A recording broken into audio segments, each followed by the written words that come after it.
Olá, pessoal, tudo bem? Vamos para mais uma aula de Química. Me chamo Núbia Mello e o tema da nossa aula de hoje é emissão de poluentes gasosos no processo de combustão. Vamos falar um pouquinho também sobre a formação da chuva ácida e suas consequências. Bom, para a gente falar de reação de combustão, a gente precisa relembrar qual é o conceito dessa reação química. Então, toda reação de combustão é uma reação exotérmica. O que isso significa? É uma reação que vai liberar calor para o meio ambiente. As reações de combustão são realizadas principalmente para obtenção de energia térmica, para geração de energia mecânica e elétrica e alguns tipos de aquecimentos. Para que ocorram as reações de combustão, é necessária uma energia de ativação. E essa energia a gente vai estar identificando nesse ciclo aqui. Bom, para que a gente possa ter a formação do fogo, é necessário de 3 constituintes. Um deles é o oxigênio, ele vai participar nessa produção do fogo juntamente com o combustível. O combustível ele pode ser de 3 tipos, como está aqui na imagem. Ele pode ser líquido, pode ser gasoso, ou pode estar no estado sólido. E precisamos do calor, que seria aquela energia de ativação mínima, ok? E aí nós podemos ter como fonte o fósforo, a vela ou térmica. Para que exista o fogo, então a gente vai estar observando aqui nessa reação de combustão como que o fogo ele é produzido. Então nós temos aqui o combustível, como nós vimos no slide anterior, que ele pode ser de fonte gasosa, líquida ou sólida, mais, esse mais significa que ele vai reagir com o oxigênio presente no ambiente, mais a temperatura de ignição, que é o calor, que ele pode vir da vela, pode vir do fósforo ou da energia térmica, e aí nós vamos ter como produção o fogo. Então, todas as vezes que a gente tiver a produção de fogo em uma reação química, nós vamos ter uma reação de combustão, porque ela é isotérmica e sempre vai estar liberando calor para o meio ambiente. E nós podemos ter 2 tipos de reação de combustão. Ela pode ser completa e ela pode ser incompleta. Qual vai ser a diferença nesses 2 tipos de reação de combustão?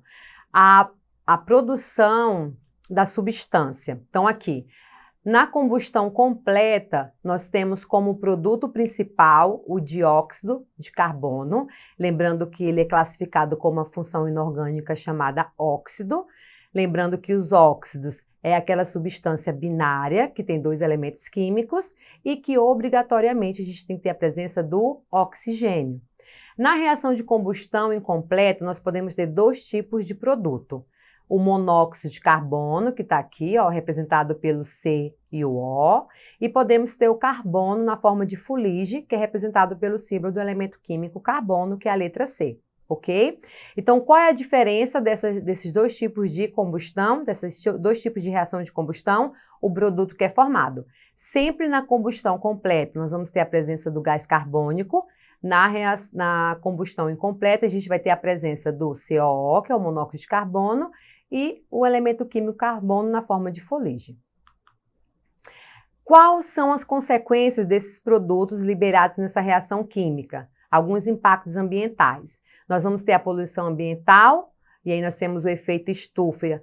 Tendo essa alteração no efeito estufa, a gente tem um aquecimento global do mundo, e a poluição do ar, que vai ocasionar doenças pulmonares e infecções respiratórias. Bom, qual é o caráter químico da chuva normal? A água da chuva tem como acidez natural resultante da dissolução do CO2 atmosférico. Então, a chuva normal, ela tem um pH igual a 5,6 a 25 graus Celsius. Então, o que a gente pode observar? Que ela tem uma característica ácida. E aqui a gente tem a reação química, né? Onde nós temos o CO2, dióxido de carbono, no estado gasoso, presente na atmosfera, reagindo com a água presente nas nuvens, e aí nós vamos ter como produto esse ácido. Então, por isso que a chuva normal, ela tem uma característica, ela é levemente ácida. Então, o que seria uma chuva classificada como ácida? A formação da chuva ácida pode ser explicada por um conjunto de processos químicos envolvendo gases poluentes. E aí, sempre a chuva ácida vai ter um pH menor do que 5,6 Lembrando daquela escala, né, que o pH de 0 a 7 ele é ácido, pH igual a 7 ele é neutro e pH de 7 a 14 ele é classificado como uma substância básica. E aí aqui eu trouxe para vocês uma tabela onde nós temos os principais poluentes que é liberado para a nossa atmosfera e que ocasiona ou forma chuva ácida. Então nós temos aqui substâncias formadas com a presença do enxofre e com a presença do nitrogênio. Nós temos o dióxido de enxofre, trióxido de enxofre e lembrando, esses gases, né, dentro das funções inorgânicas, eles são classificados como óxidos. Então, aqui nós temos as substâncias gasosas provenientes do nitrogênio, que aí nós temos o monóxido de azoto e o dióxido de azoto. E de onde que eles vêm? Qual é a fonte? Então, essas substâncias no estado gasoso, a fonte deles é de produção de energia e aquecimento, processos industriais, transportes e vulcões. Pode vir também de produção de energia e aquecimento, processos industriais, transportes, veículos que nós utilizamos e alguns fogos ou incêndios florestais. Então, essas são as fontes, as principais fontes desses gases que podem ocasionar ou que geram a chuva ácida. Como que acontece a formação, então, desses derivados de óxido? Então, nós vamos ver aqui combustíveis e óleos, que aí nós vamos ter como produto compostos sulfurados. Então, o que significa? Que nesses compostos a gente vai ter a presença do elemento químico enxofre. E aí nós temos aqui um enxofre, uma substância com esse elemento químico reagindo com o oxigênio presente no ar, e aí nós vamos ter a formação do óxido de enxofre, dióxido, perdão. E aí nós temos aqui, ó, principal fonte, nós temos aqui as indústrias, e aí tá liberando aqui, ó, o óxido, né? Reagindo aqui com o oxigênio presente na atmosfera, e quando chega na nuvem, eles reagem com a água. Aí nós temos aqui a produção do ácido sulfúrico e o ácido que vai ocasionar a chuva ácida, ok? Então aqui, ó, nessa reação química com óxidos sulfurados, nós temos a presença de, ou a formação de dois ácidos. Formação de ácidos derivados do azoto. Então, o azoto, a principal característica é a presença do nitrogênio.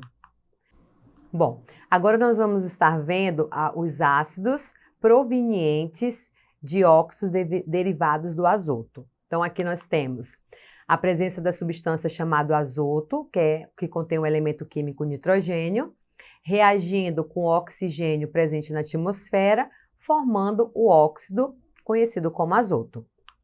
Então, aqui nessa imagem a gente pode observar dois tipos de ácidos que vão ser provenientes do azoto. Então, na presença da água, o dióxido de azoto dá origem a dois tipos de ácido, o nitroso e o ácido nítrico.